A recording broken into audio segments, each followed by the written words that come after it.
নমস্কার, আজকে আমি বানাচ্ছি বড়া সজনের ঝোল। এর জন্য প্রথমে আমি বড়াটা বানিয়ে নেব। এখানে বেসন নেওয়া আছে, এই চামচে 3 চামচে বেসন নিয়ে নিয়েছি। এর মধ্যে স্বাদ মতো নুন দিয়ে দেব।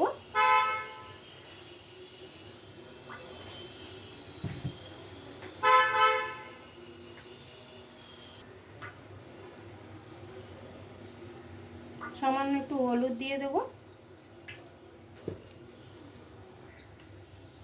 আর একটু লঙ্কার গুঁড়ো দিয়ে দেব। এবার এটাকে ভালো মতন মিলিয়ে মেখে নেব। এই যে বেসনের আমার এই বড়াটা বানানোর জন্য বেসনটা রেডি। এর মধ্যে সামান্য একটু আমি এই বেকিং সোডাটা দিয়ে দেব, সামান্য দেব।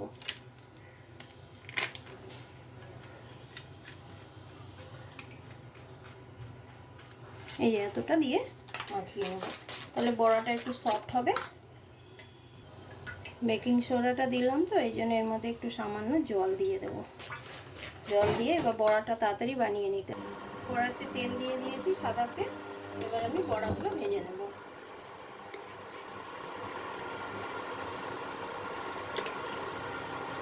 সাইজটা নিজেদের মতো করে নেবেন, কেউ বড় চাইলে বড় করতে পারে, কেউ ছোট চাইলে ছোট করতে পারে। এই যে বড়াগুলো আমার সব ভাজা হয়ে গেছে, আর কি নরম হয়েছে বড়াগুলো একদম। এখন আমি বাদ বাকি রান্নাটা করে নেবো। এই যে সজনে ডাঁটা লম্বা করে কেটে রাখা, আলু, এখানে দুটো ছোট ছোট আলু, আর এখানে টমেটো আর দুটো কাঁচা লঙ্কা বেটে নিয়েছি। কড়াইতে আমি এবার সরষের তেল দিয়ে দেবো।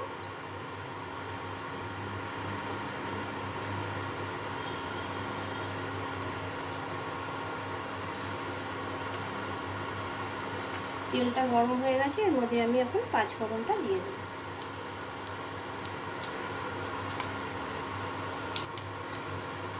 এবার আমি এই আলুগুলো দিয়ে দেবো। আলুগুলো দিয়ে ভেজে নেব। আমি একটু হিং দিয়ে দেবো, সামান্য একটু হিং দিয়ে দেবো। আলুগুলো ভালো মতো ভেজে নিতে হবে। নুন দিয়ে দেবো স্বাদ মতন, যাতে আলুগুলো তাড়াতাড়ি সেদ্ধ হয়ে যায়। এবার এটার মধ্যে হলুদ দিয়ে দেবো।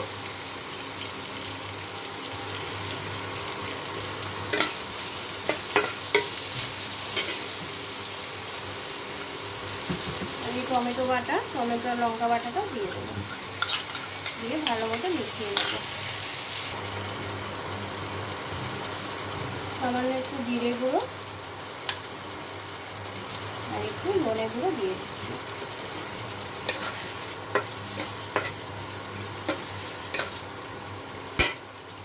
এবার আমি এর মধ্যে ডাঁটাগুলো দিয়ে দেবো, দিয়ে ভালো মতো কষাতে হবে।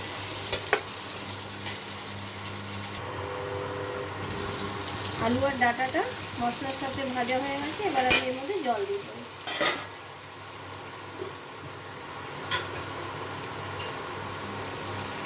ঝোলটা একটু বেশি করেই দেবো, কারণ বড়া দেবো না তো টেনে নেবে।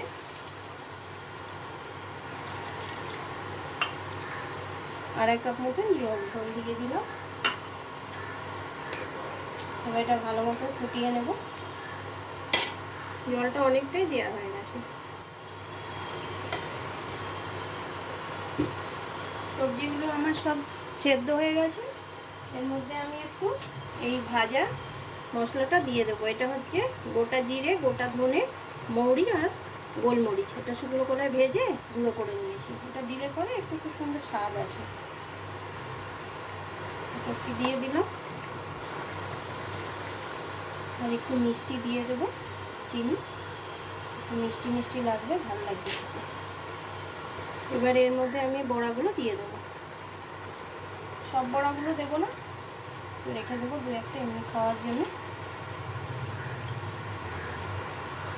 এতটা বড়া দিয়ে দিলাম।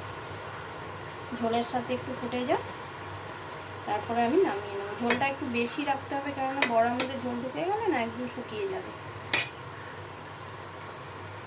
রান্নাটা কমপ্লিট। এটার মধ্যে একটু ঘি দিয়ে দেবো, 1 চামচের মতো ঘি দিয়ে ঢাকা দিয়ে রেখে দেবো। তারপরে সার্ভ করে নিচ্ছি। রান্নাটা কমপ্লিট আমার। এবার আমি এটা সার্ভ করে নেব। বড়াগুলো একদম নরম হয়ে গেছে তো।